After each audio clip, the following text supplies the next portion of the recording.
안녕하세요. 김성합 변호사입니다. 저는 제주 공사대금 변호사로서 수많은 공사대금의 변론을 성공적으로 수행해왔으며 다수의 공사대금 사건의 변론을 수행하고 있습니다. 건설 및 인테리어 공사를 진행한 이후 약정된 공사대금을 지급받지 못하는 상황은 생각보다 빈번하게 발생합니다. 특히 제주 지역에서도 소규모 공사부터 대형 건설 프로젝트까지 다양한 분쟁이 이어지고 있어 제주 공사대금 변호사의 도움을 통한 체계적인 대응이 매우 중요합니다. 오늘은 공사대금 청구 소송의 전체 진행 과정과 함께 실무적으로 반드시 알아야 될 사항에 대해서 설명드리겠습니다. 공사대금 청구 소송은 도급계약 또는 하도급 계약에 따라 공사를 완료했음에도 불구하고 상대방이 대금을 지급하지 않을 경우 법원의 지급을 요구하는 민사소송입니다. 이때 중요한 것은 단순히 공사를 했다는 사실이 아니라 계약의 존재, 공사의 완료 여부, 대금 산정 근거를 명확히 입증하는 것입니다. 따라서 초기부터 제주 공사대금 변호사와 함께 증거를 정리하는 것이 매우 중요합니다.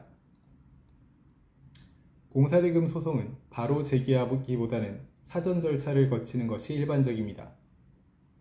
상대방에게 공사대금 지급을 공식적으로 요구하는 내용증명 발송을 하는 것이 우선입니다.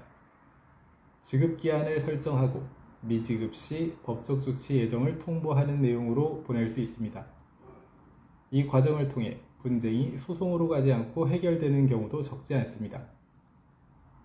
두 번째는 가압류를 검토해야 합니다.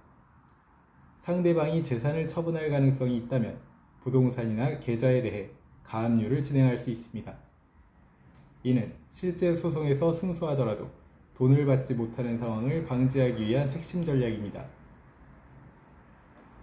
본격적인 공사대금 소송은 다음과 같은 절차로 진행됩니다. 우선 법원에 공사대금 청구소장을 제출합니다. 공사대금 청구소장에 포함되어야 할 주요 내용은 다음과 같습니다. 계약 체결 경위, 공사 내용 및 범위, 공사 완료 여부, 미지급 금액 등이 포함되어 있어야 합니다. 소장 제출에 따라 상대방은 보통 다음과 같이 답변서를 제출하게 됩니다. 공사가 미완성이라든지 하자가 존재한다든지 대금이 과다하다든지의 항변사항을 적어 답변서를 제출하게 됩니다. 이러한 상대방의 답변에 대해 대비하는 전략이 매우 중요합니다. 이후 재판 절차가 진행되며 재판 과정에서 핵심은 증거입니다. 대표적인 증거는 다음과 같습니다. 공사 계약서, 견적서 및 세금 계산서, 공사 사진 및 영상, 문자, 카카오톡 대화 등이 있습니다. 특히 구두 계약이 많다는 점에서 간접 증거의 확보가 매우 중요합니다. 공사 하자나 공사 금액이 쟁점인 경우에 법원은 감정을 진행할 수 있습니다.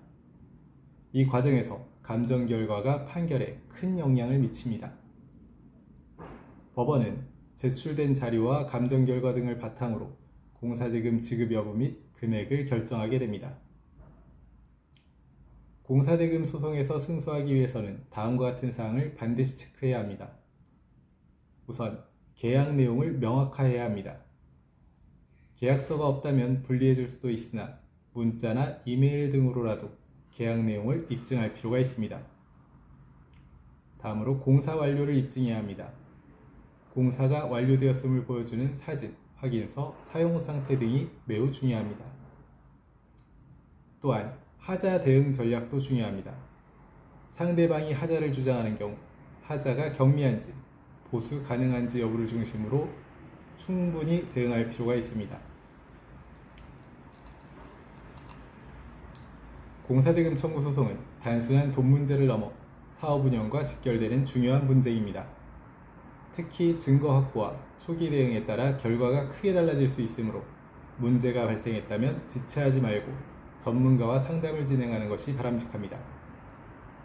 현재 제주 지역에서 공사대금 문제로 고민하고 계시다면 언제든지 제주 공사대금 변호사 김성학 법률사무소를 찾아주시면 신속, 정확한 해법을 제시해드리겠습니다. 조금이나마 도움이 되셨으면 합니다.